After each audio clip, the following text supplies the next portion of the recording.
Hola, ¿qué tal? ¿Cómo están? Muy buenos días. Bienvenidos nuevamente. Estamos por aquí para deleitarnos con un tema más de razonamiento verbal. En esta oportunidad vamos a seguir trabajando el tema de la referencia o los referentes.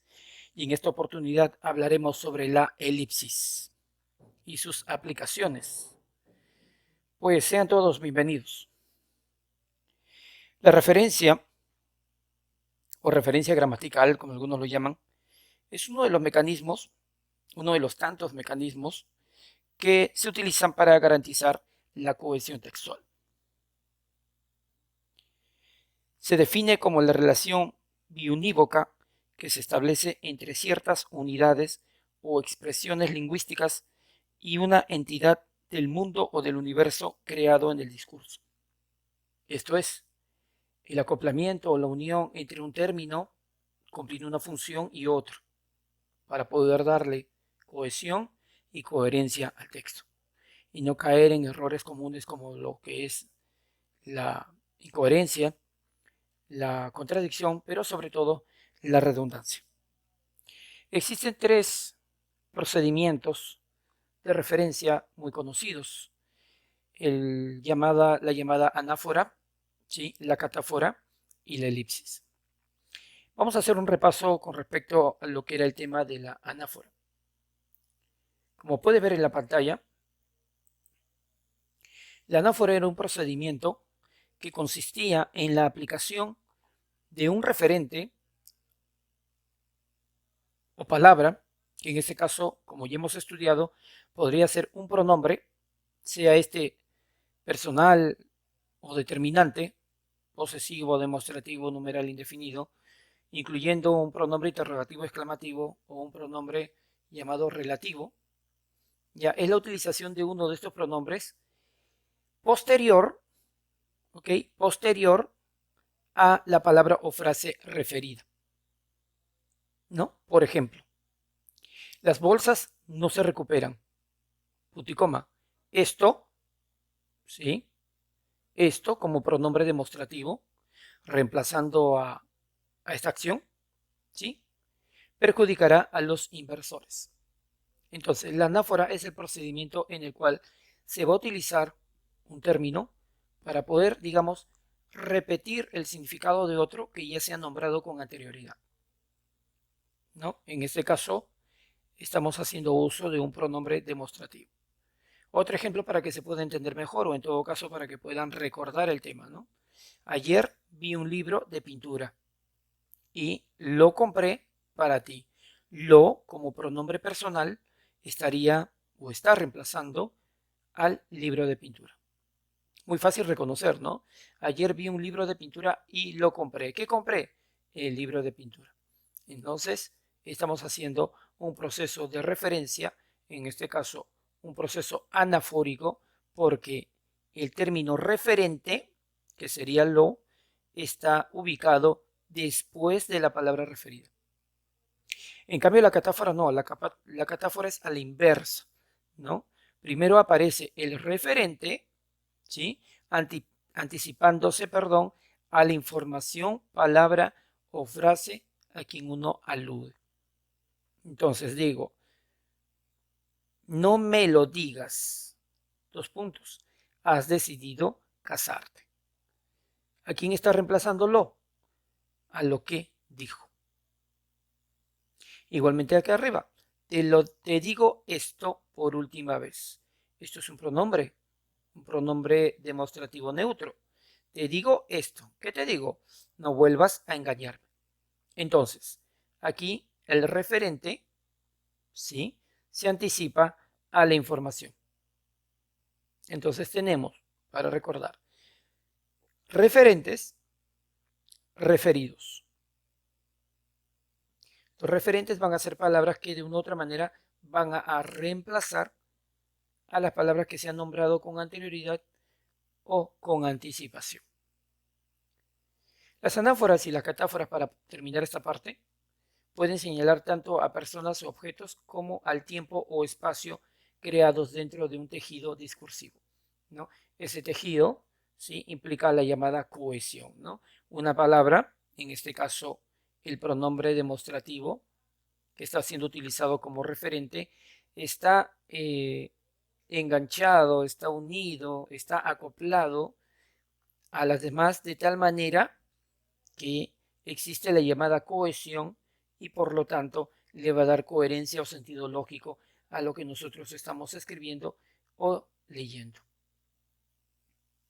El tercer procedimiento es la llamada elipsis. En un discurso o texto, párrafo, como quieran, se trata de la omisión o supresión de una o varias palabras que generalmente ya se habían mencionado o que se pueden sobreentender. ¿Okay? Es una palabra que estaría en sentido tácito. Esta construcción evita el uso de repeticiones innecesarias, ¿no? Para no caer en lo que llamamos la redundancia. En los ejemplos,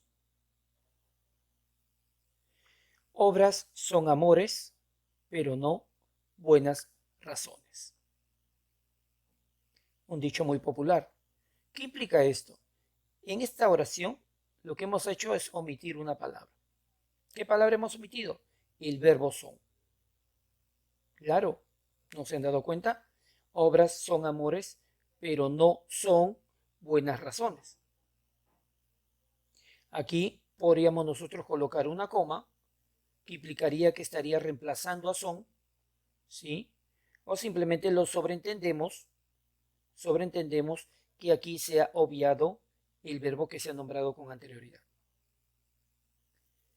En el espejo, los ojos, y en el cabello, el peine, ¿no?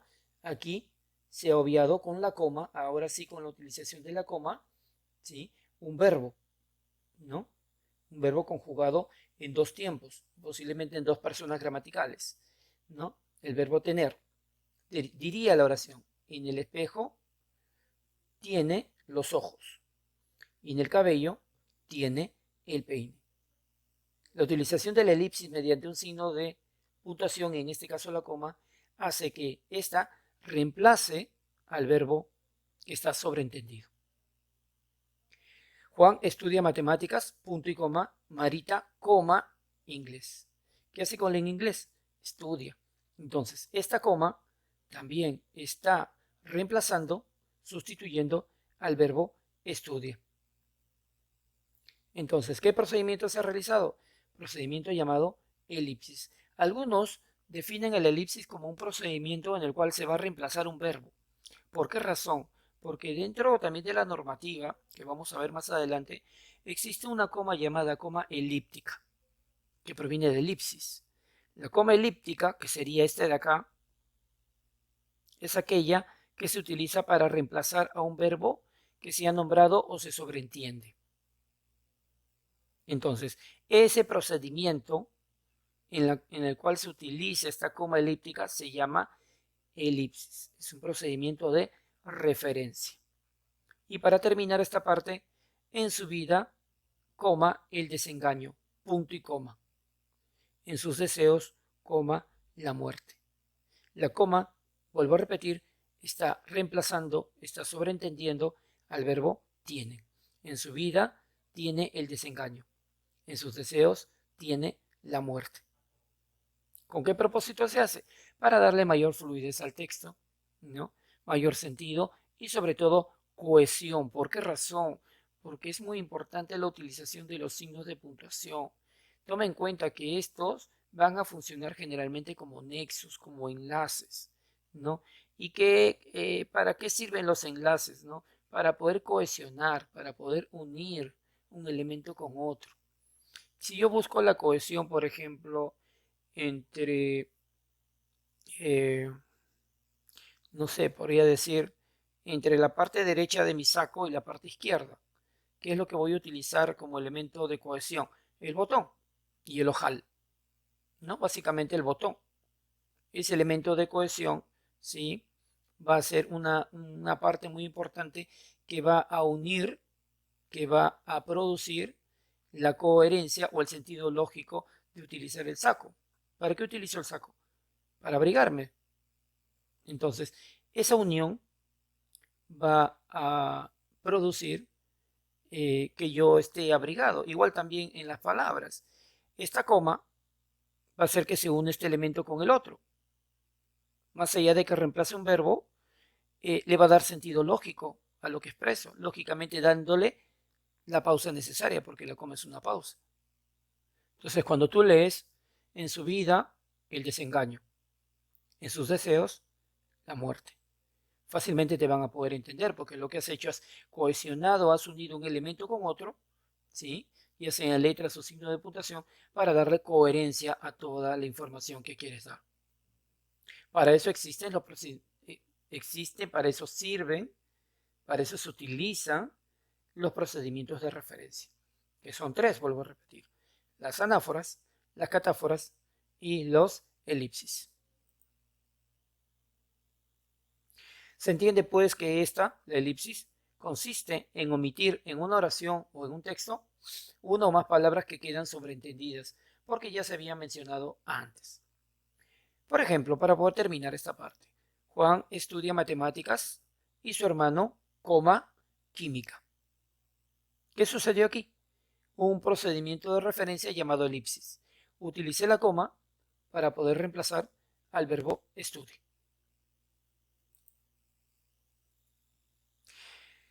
Esta elipsis puede ser de varias clases, ¿no? Se puede utilizar de varias clases o en varias estructuras, ¿no?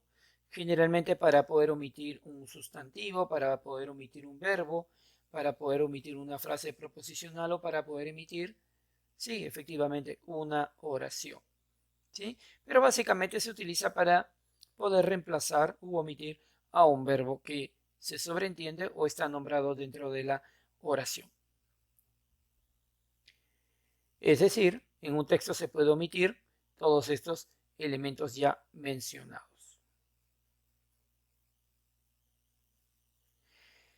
Eso es todo en cuanto pues a la información del tema de los referentes. Tema muy importante que hay que tomar en cuenta para desarrollar posteriormente algunos textos, ¿sí? Poder analizarlos adecuadamente y sobre todo poder comprenderlos, ¿no? Y poder sacar una idea con respecto a lo que se plantea o a lo que plantea pues el autor. Como siempre, a continuación, el desarrollo de algunos ejercicios en los cuales esta vez vamos a reconocer a los referentes que ya están remarcados y vamos a tratar de ubicar a las palabras o frases a quienes aluden o hacen referencia, o sea, a los referidos. Esto lo desarrollaremos dentro de clase para poder, como siempre, afianzar el tema que estamos desarrollando el día de hoy.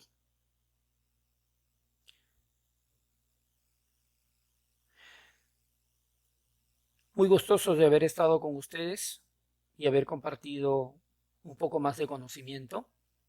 Conmigo será hasta otra oportunidad.